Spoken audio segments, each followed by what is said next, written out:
September 1940. The war comes home to Britain. Civilians are now in the firing line.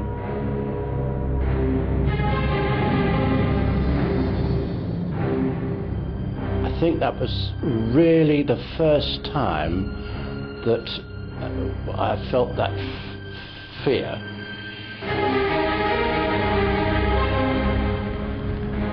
Scared. Bloody scared. All I was thinking of, my dad. Was my dad all right?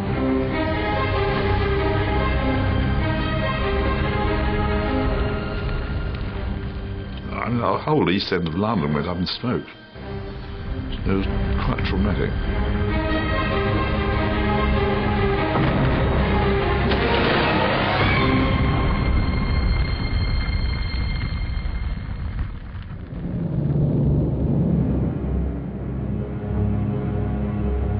On the afternoon of September the 7th, Hitler's Air Force begins its assault on London. 900 German aircraft reach the city almost unopposed. Their target is the biggest commercial centre in the world, the London docks. It was on the Saturday afternoon. The planes come over and they bombed and bombed and bombed it. When it started to get dark, all you could see over down Surrey Docks way, I don't know if you know it, was all a big red glow. We didn't know where to go. There was no shelters provided, none, no shelters provided. My dad said we'd go under Abbey Street Arch. And we went under the arch and we sat on the pavement. All the wet was coming down the wall. And I remember one woman, Mrs. Parr, she's an old neighbour of ours, and I laugh about it now. She prayed to Hail Mary all night.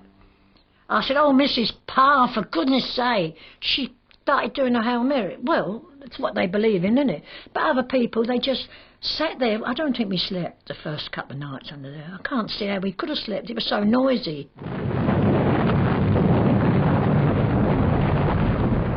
Hitler is convinced that once the British people see their capital city in flames, they will lose the will to resist. No one knows if he is right. Never before has the population of a major city faced round-the-clock bombing. London's emergency services are overwhelmed. Firemen are called in from all over the country. Ted Wilson, a 16-year-old volunteer from Coventry, must ask for permission to travel south. I went and asked Mother, and she says, "Oh, go on." And while I was getting into my uniform, my mother, she made a great big pile of I'll never forget, great big pile of sandwiches for us to eat on the way. And there was only lard, pure lard sandwiches with a little sprinkle of salt on. And away I went. And I said to somebody, "Where are we going to?" And they did say, "We're going down to Silvertown on the docks in London."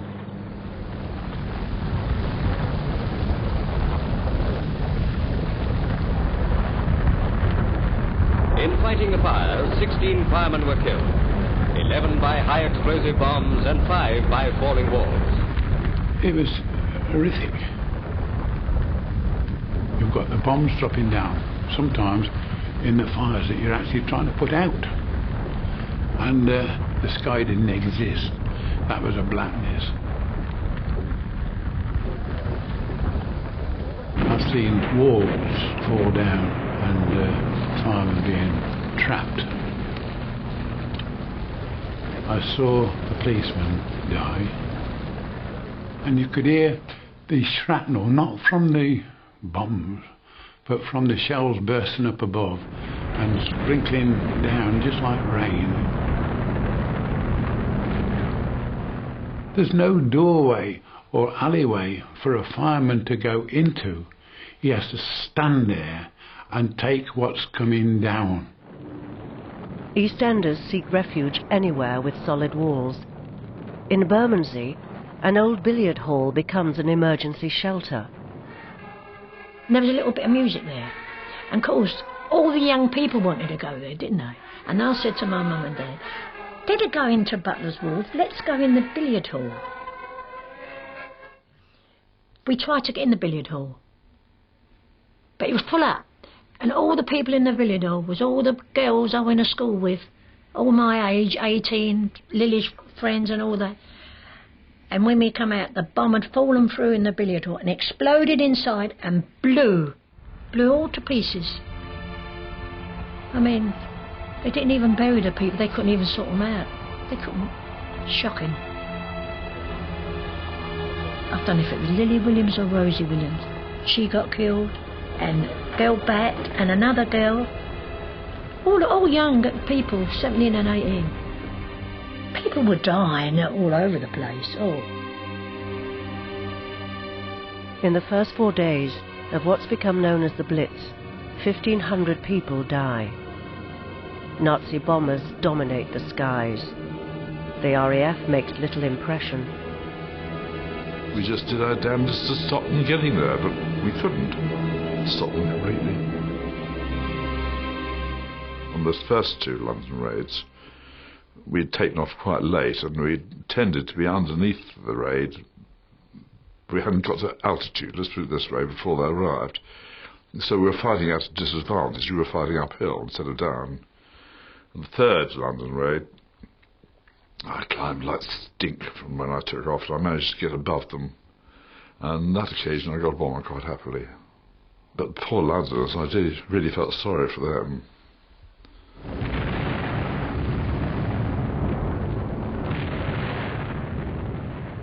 Bombs are also falling on the centre of government. There was a terrific air raid one night, and Churchill had been giving a dinner party, and he thought about Mrs. Landemar, his cook, in the kitchen. Well, the kitchens at number 10 had these vast windows, and he went into the kitchen and insisted that Mrs. Landemar and the assistant cook come into the shelter with us, which was just as well, because the next morning that whole kitchen was covered in shattered glass. They would have been killed easily. The atmosphere inside number 10 is bleak. Some of Churchill's ministers fear that Hitler may be right, that Londoners will break under the strain. We went about our business sort of rather numbed inside, not recognising the danger, trying not to recognise it. We certainly felt in our hearts that we were going to be reduced to rubble. We felt this is it.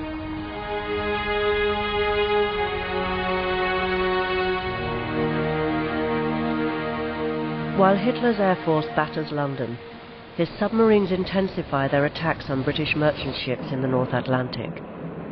They are essential to Britain's survival, carrying half of the nation's food and raw materials. The Royal Navy herds ships together into convoys and tries to protect them. It was a complete cock-up, most of it, you know. We brought the convoys through, but more by luck than judgment, if you know what I mean. The German captains were red hot. They knew exactly what they were doing, and our people didn't. We hadn't got a strategy to take on U-boats. Ian Nethercott is already a veteran. 4 months ago his destroyer was sunk at Dunkirk and he was shot by a German fighter plane. He is 19 years old.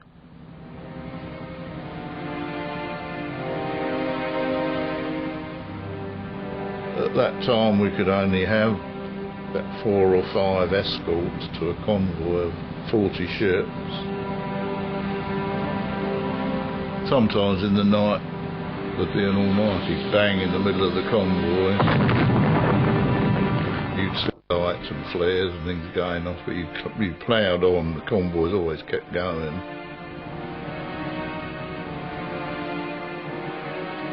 To imagine every night when I turned in my bunk and the torpedo slams into me. Now I'm already trapped down below. There's no way I can get out from here. I'll just stay there and go down in my bunk. And in the morning he'd make a count, you know, and there might be 1 missing or 2 missing, you know.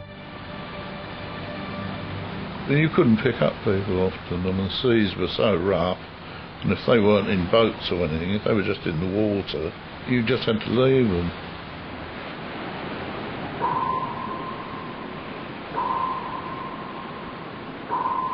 if you got an ASDIC ping and they were right over the top of it, you still went in and dropped your jet charges right amongst them and blew them all to pieces.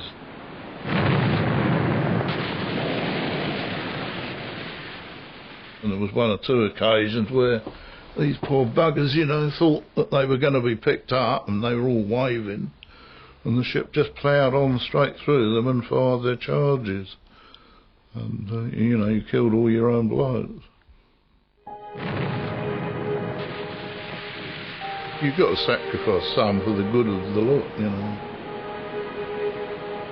And they knew it, you know, if you swept past them. I remember there was 2 or 3 of these blokes and we were speeding up to get in with the convoy, and we had to leave them in the middle of the Atlantic.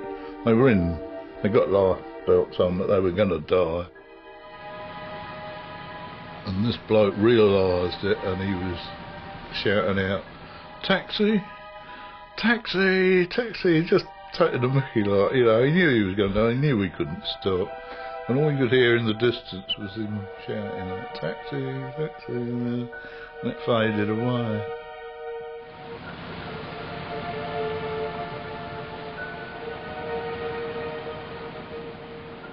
It made hard men weep.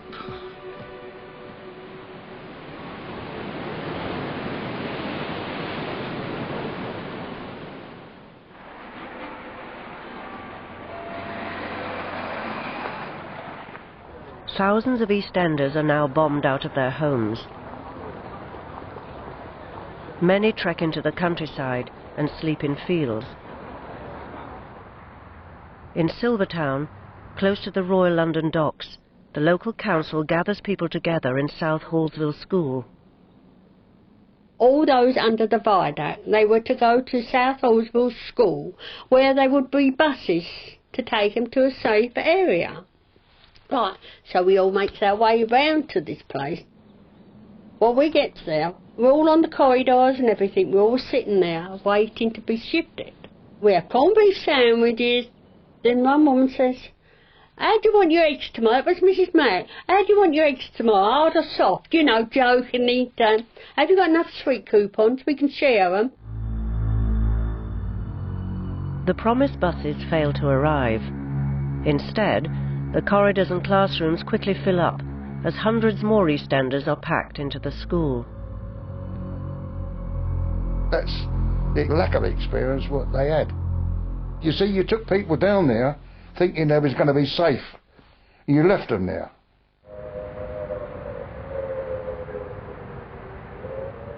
For 2 days and nights, the homeless families wait for transport, just yards from the docks.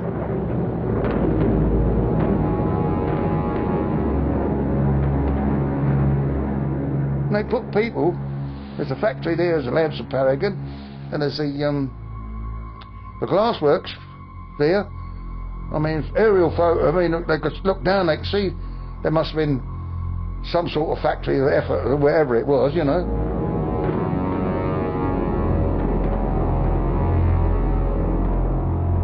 All of a sudden, 10 minutes to 4, there was this vivid flash. I've never seen so many brilliant colours in my life. The doors of the schoolrooms came across and dashed over the top of us. Kids screaming, women screaming, we were all frightened. All I was thinking of, my dad, was my dad alright? He was shouting out, "You alright, Ada?" And then he's saying, "Maud, are you alright?" That was his stepmother. Yeah, he said, "Where's the old man?" She said, "I don't know." And it seemed eternity, but it must have been about an hour, hour and a half. They came round with these lights. They started digging us and pulling us out. We was told it was an aerial torpedo or a mine, aerial mine, but when I see it, it sliced one half of it, and all whatever's down, it buried everybody down in it, into the crater. That's where they were. Boats were getting them out of the crater.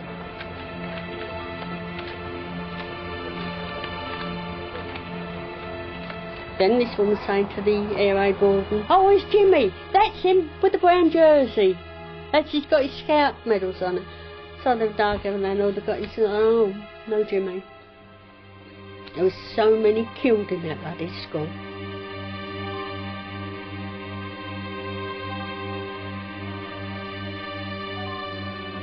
On the rescue side of it, those what weren't in complete part, what bits and pieces they could get hold of, which was understandable. We used to have rubble baskets, and they was using them baskets for whatever they could, whatever they could find, pick up.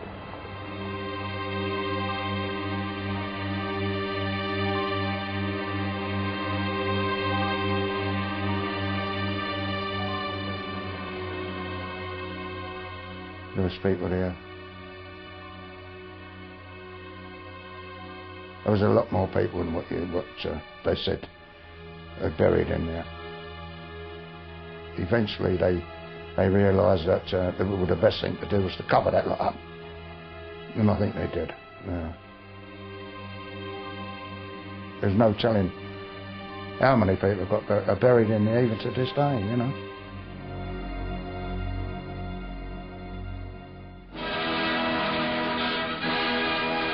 Mr. Winston Churchill goes down the London River to inspect the situation in Dockland. Much of the damage has been repaired, all facilities are available, London and its docks are still carrying on. The Prime Minister's upbeat performance hides intense official concern about morale in the East End. The Premier with his wife makes a big tour of inspection and encourages everyone by his inspiring presence. Not everyone is inspired by Churchill's visits or by his oratory. Well, that old Churchill say, finest hour. Yeah, who get your missus and kids and buried or knocked out? What would you say? You've got finest hour, all right? Say, well, I wouldn't be prepared, but a bit more prepared for all this. Shelters were disgusting. Disgusting, the shelters. The dirt in it, dirt. And the smell and the stink. And people scratching themselves with scabies. And all things like that. After spending days inside inadequate shelters, crowds of Londoners barge their way into the city's underground stations and force the authorities to keep them open all night. Wealthier Londoners find other ways to escape the danger. The class distinction went on even during the Blitz. So those who had the money or could get away to, out in the country somewhere went. And those who had to stick it out, that was it. That was their bundle. London's suburbs suffer far fewer bombs than the East End. For many children there, the war in the air is a source not of fear, but of fun. I can remember watching dogfights on the way home from school, and I always hoped I would see a dogfight. Now there would be good lads putting their lives at risk, but to a youngster, that really was big stuff. I did many nights stand with my father outside the back door, overlooking this valley where we could see so much, 6 miles across and either side. There were no traffic lights, no shop lights, no background light of any sort, and the whole thing was just pitch black. The activity at night was at times intense. One could hear the German aeroplanes droning, although they were very heavily laden. And the searchlights would try to pick them up, and we were willing these searchlights to do just that. And indeed, if they did pick up a plane, which they did once or twice, it would shine up like a silver light in the searchlights, and they would all switch onto it. Then all hell would let loose, and they would fire these traces. For a 10-year-old, that was absolutely extraordinary. Now and again, and this is when my father got me back inside, you could hear a whir of the shrapnel, like and it would hit a roof, and the tire would slide down, and there was a lot of exchange of shrapnel swaps. and a shell base was a prized possession. A shell cap was a rare bird, and I had a good collection. After 8 days of bombing, the RAF finally hits back. On September the 15th, it savages a big daylight raid. London's embattled inhabitants can at last see their own pilots tearing into the enemy. The dramatic victory forces the Luftwaffe to stop daytime raids on London. The bombers still come by night, but Londoners can now at least go to work in safety, and a new spirit begins to grow. People never moaned. They never moaned. They got on with what they had to do. They got up and went to work and come home from work and changed into a pair of trousers and an old jumper and went down the shelter and got up from the shelter and went home and changed and went to work.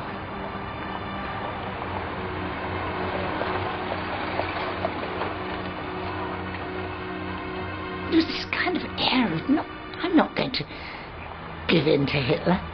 I remember going across Westminster Bridge once, and there was a terrific air raid on, and there was this thing coming down, obviously, quite near, because you would hear the whistling, and this bomb, and loads of people threw themselves on the ground, which was an incredible, a sensible thing to do, but some of us didn't, and the attitude was, I'm not going to throw myself on the pavement for Adolf Hitler. That was an attitude, you know, there was this defiance, really.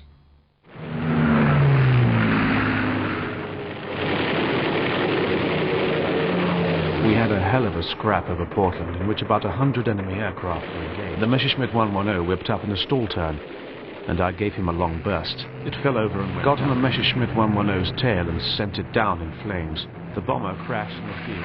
I levelled off.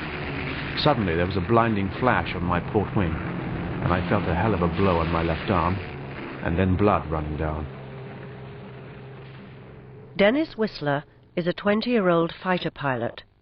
Since May, he has been in the thick of the air war. Whistler serves at RAF Debden in Essex. When off duty, he mixes with the young women who work on the base. The first time I met Dennis, I was driving a tractor, and he threw some sand in my engine and stopped it, and I made him start it, and that's the first time I remember seeing him. I said, you stopped it, you start it. So he did. He never really smiled properly because he had 2 teeth that he was ashamed of them. You know, he should have had them taken out. But he had his own way of smiling. They were such a handsome lot. It never occurred to me till much later, and somebody once said, but they were all so handsome. And I thought, yes, so they were. I didn't noticed it, you know, because they were all like that.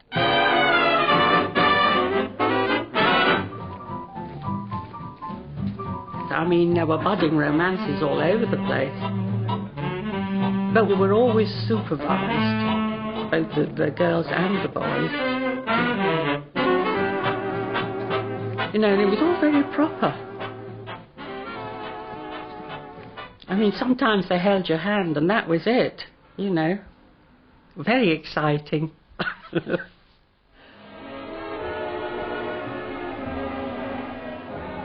Sometimes we went ballroom dancing, all very dignified, I might tell you. It was a chance to get together and talk and, I suppose, flirt, if you like. There were lots of flirtations, weren't there? But we had to be back by 10:15. Sometimes we got an extension to 10:30, which was absolutely fantastic. I suppose, in a way, you were afraid to go beyond the bounds, but some did. In fact, one I do know about that did, and she used to pinch everybody's boyfriends, and we could never understand how she did it until later I found out. A few years later. Sunday the 29th of September. Did nothing during the day, but there was the usual band in the mess, and when they packed up, I completed the party at the sergeant's mess. Met Edith Heap, and fell in love with her at sight. I rather cut Margaret Cameron, and I'm not so popular with her as I was. Apparently, he decided that he quite liked me. And he said, are you coming to the squadron dance? Because they were going to be moved to Martlesham and they were having a sort of special dance. So I said, yes, we've been asked, don't have to worry about it. So when we came off duty, we all flood in and he's waiting for me. And it just went from there, and I never got near the bar. And we danced, and then he said he wanted a photograph, so we went back to my billet and fetched a photograph. And they went off to Martlesham the next morning, arranged to write to each other every day and meet when they could, which is what we did. As Dennis Whistler and Edith Heap are dancing at RAF Debden, Hitler's bombers strike London once again.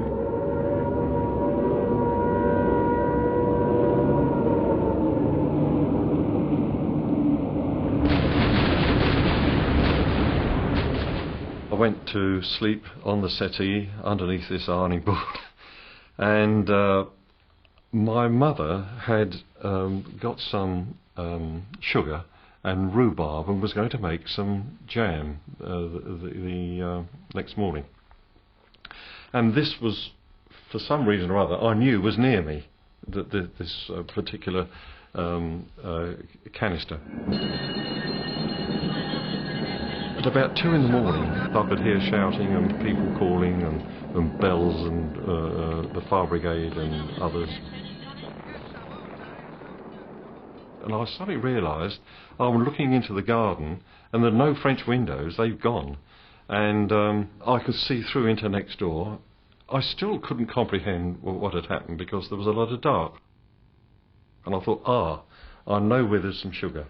I'll just have I didn't hear the bang, but obviously was awakened by it. And I reached down into this preserving pan to pick up some sugar and picked up a piece of brick and put that in my mouth and spat that out.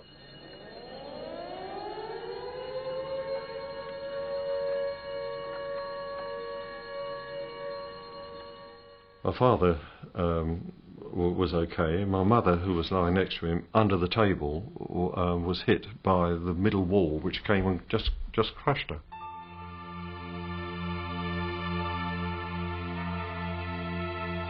I was carried out by a police inspector. I remember saying to the inspector that I knew what all this stuff in the road was called. It was called debris. I felt very proud of the fact that I could use that word and know what it was. Oh yes, he said, that's debris. And we were taken to this house opposite.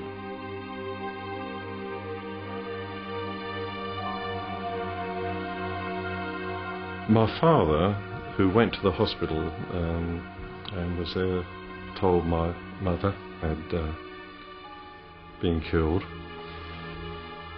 He came back to the house and his hair was standing straight up on end, just like it used to in the children's comics, with anyone who'd had a shock.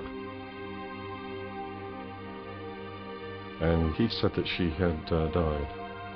And I still didn't really comprehend the immensity of that. So I kept, strange as it may seem, a stiff upper lip. I get more upset thinking about it all these years on than I did at the time. I pretended that nothing had happened. I did not get upset about it, although I knew I should have done. Maybe it would have been better had I done.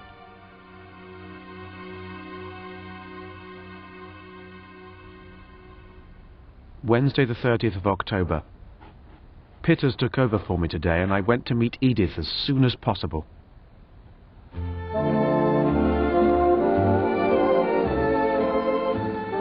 My God, it seems to be the real thing this time.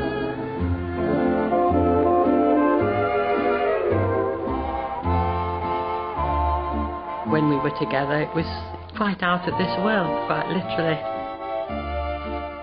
He was a delight. He was funny. He was terribly romantic. We used to laugh a lot and back the gate generally. It was something you don't see often. And perhaps war intensified it a bit. And every moment you're together is precious, you see.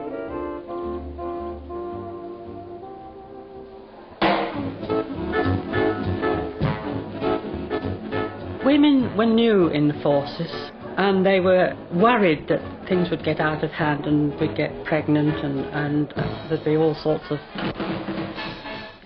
mayhem. And they might have even thought it was bad for the boys, because they did say that they didn't like their pilots to get engaged in things because it destroyed their spontaneousness. They started to worry too much. And I think they were probably right, because they started being careful. And you can't be careful when you're a fighter pilot. You have to go in full throttle and not be worrying about some woman left at base. Hitler extends his night bombing. Hull, Southampton, Liverpool, Bristol and Cardiff all suffer. On November the 14th, the Luftwaffe strikes Coventry. Teenage fireman Ted Wilson, back from London, faces a firestorm. The whole place was like bonfire night. Sparks everywhere. And in a short space of time, I lost the eyebrows and eyelashes, all the hair under my steel helmet. That's all gone. Often I thought about my mum and dad, also my sisters and my brother. I knew that they would be in the Folly Lane tunnels underneath the railway. I know they thought of me and prayed for me during the night. I went to another part of the city to put out a small fire, and we were just clearing up when we heard that the Comte Cathedral was on fire and it was burning pretty bad.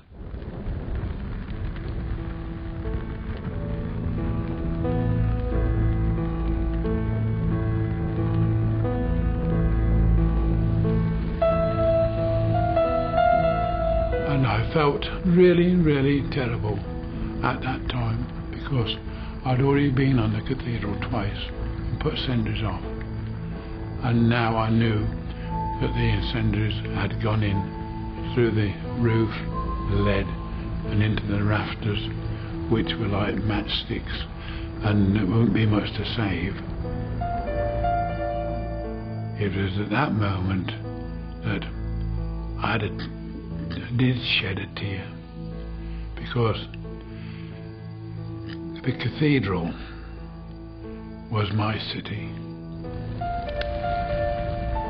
It was a symbol of our city.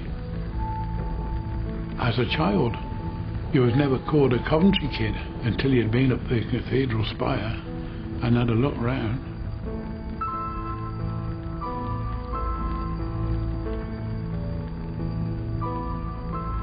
And the station officer, he said to me about 7:20. Go home if you like, Ted, and see how your folk are. On his way home, Ted Wilson hears that the tunnels in which his family are sheltering have been struck by bombs.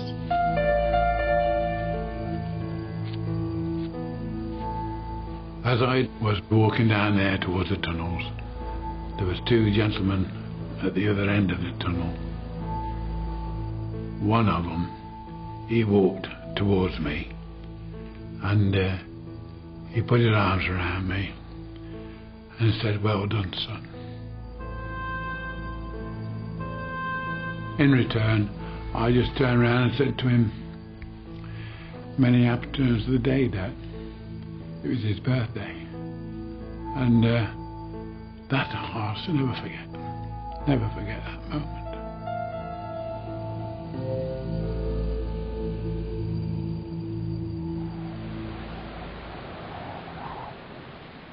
On the Atlantic Ocean, the Royal Navy is now desperately stretched.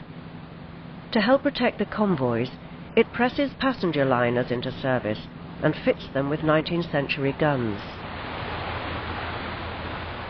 20-year-old Sam Patience is the quartermaster of the Jervis Bay. the kind of ship I always wanted to be on, a big passenger liner or ex-passenger liner. She was then converted to an armed merchant cruiser, and but to me, to go aboard there in a big liner, be quartermaster, that was it. That was good.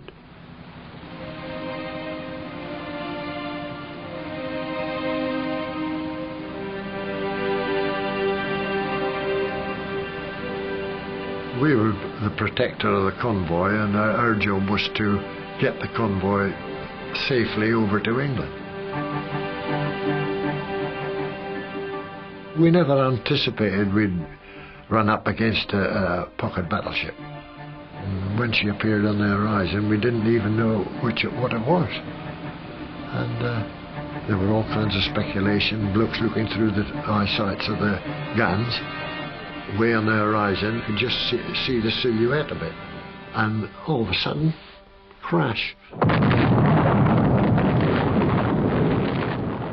A full salvo come over, and that was it. We knew then it was a German battleship. Third salvo hit us from about, what, 25,000 yards, must have been 22, 25,000 yards. And our extreme range was only 10,000. Then the order was given for the convoy to scatter. They went to the right, starboard, and we went to the left. We placed ourselves in between the German warship and the convoy. In other words, to protect the convoy, to take all the fire if whatever came over, and let the convoy get away. The shells were coming over. You could hear the shells, the whine of them, but you didn't know where they were going to land. First of all, the bridge got hit, or the radio control room. The ship was on fire, and blokes standing beside you were getting killed, burnt alive, and all this and that, and heads blown off. Absolute slaughter. It seems a suicidal mission at the time. I've heard this said to me before, but if we'd have run away, we'd have been cowards. Our object there was to protect that convoy, and that's what we did.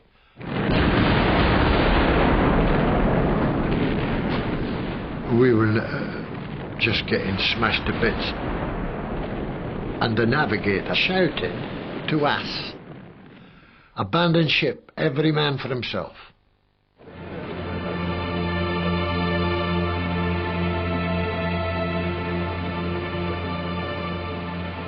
I couldn't swim. I thought, well, I've got to make a decision here. I either go down with the ship or get over the side. And I got hold of a ship's lifebuoy, and I went over the side and got away from the ship before she sank. While I was sliding over the side, I nearly severed all my hand off. All these fingers were hanging off. Didn't notice it at that time. We got in the water and were just paddling about for about an hour and a half. I thought I was strong enough to survive till the morning with the lifebuoy. But I would never have survived all night. It was so cold. It was bitter, bloody cold. And all of a sudden, this lifeboat came up. And it was the only boat that got away. I never even knew there was a boat got away. And I said, you know, take us aboard. And there was a bit of a hesitancy about me going aboard. Chuck that bloody lifebelt away. I said, no fear, I'm hanging on to it. But they dragged me aboard, and lifebelt and all. And we were drifting about for about an hour. And then all of a sudden, out of the smoke screen came the Swedish ship, the Sturholm. Magnificent. Survivors of the armed merchant cruiser Jarvis Bay were brought to a Canadian port by this Swedish steamer, herself one of the convoy attacked by a Nazi warship. These are some of the men who came away from that magnificent sea fight against impossible odds. In the suicidal fight to save the convoy, the sacrifice was not in vain, for 34 ships did escape.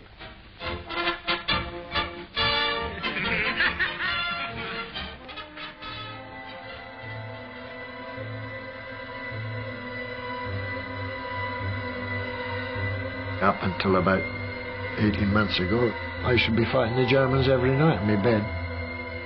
I was always being cornered, or they were always trying to get me somewhere or another.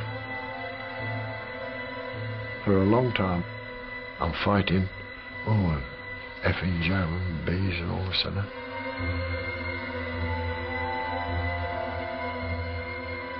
And Rose used to wake me up. Come on, wake up, wake up, wake up. She used to know. She got used to it, you know. But the dreams, you know, they worn off now. So I must be mellowing with the years.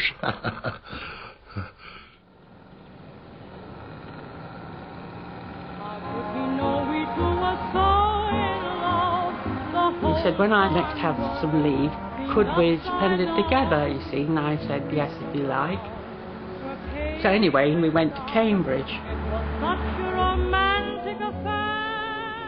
And we had dinner and chatted like mad, you know, like you do. And then he said, I've got something I want to say to you. So, and we went up to my bedroom. Now, you never went into a bedroom with a man. It's definitely not allowed. I mean, society didn't allow it. And he sat on the bed, and I sort of leant against the dressing table, and he said, will you marry me? So I said, of course. So he went and got a bottle of champagne. And the man who ran the Red Lion brought it up and never said anything. I was quite surprised. But anyway, so we drank the champagne. And Dennis thought so much of me that he wasn't going to compromise me in any way. And off we went to our respective beds. It showed a great respect which we had for each other. On the other hand, I could probably have been persuaded. Because if you know that somebody might not come back, are you going to miss the opportunity? Because you never get it again.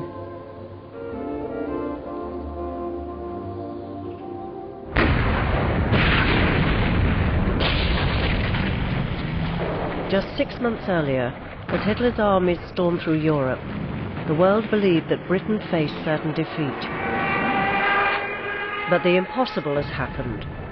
The British people have rallied behind a maverick leader whose policy of total defiance appeared almost suicidal.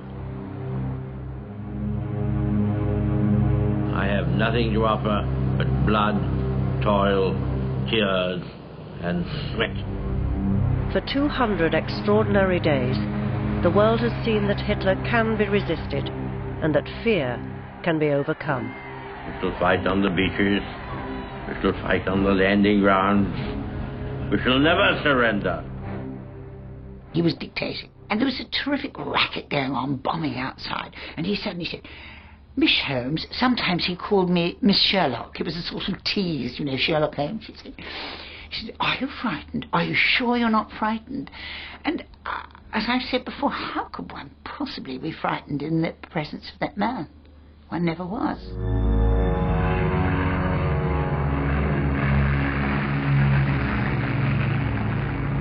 Britain cannot win this war alone, but in 1940 she has refused to lose it. As the year closes and the country goes on fighting, still alone, those who have already struggled so hard to frustrate the Nazis must continue to risk their lives. It was amazing that they managed to fight the way they did, because they must have been suffering from awful exhaustion. Sometimes an aircraft landed and the pilot just fell asleep over his controls. Didn't even taxi back. Just stopped, and that was it. So the ground crews had to go and rescue him and bring them back. And they were that tired, and whenever they were off, and they used to just lie about down at dispersal, flat out asleep.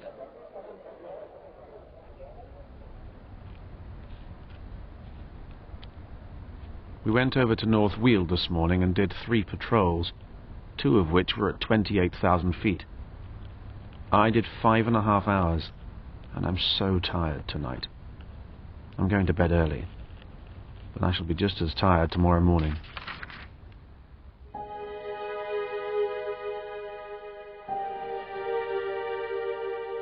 In the operations room, Edith Heap and the other WAFs can hear every detail of the battle in the skies above.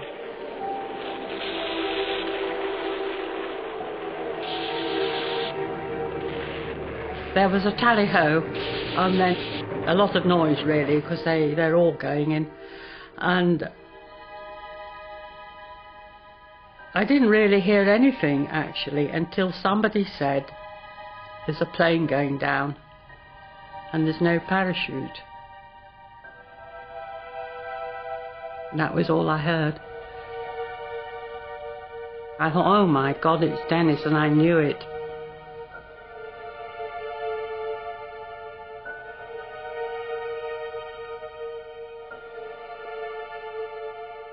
Eventually I went back and Bill was waiting for me, and she said, "Edith,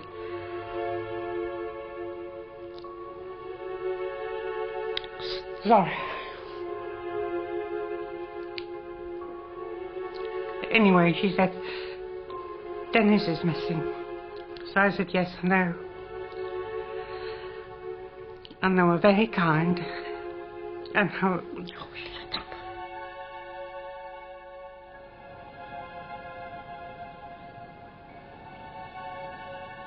Nobody says much, but anyway, I was released from duty that night, and they gave me a fortnight's compassionate leave.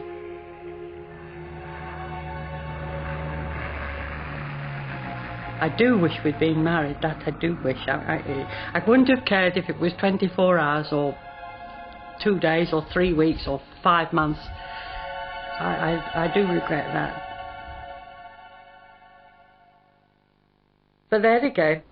I think we were very fortunate to meet. We wouldn't perhaps have met if there hadn't been a war.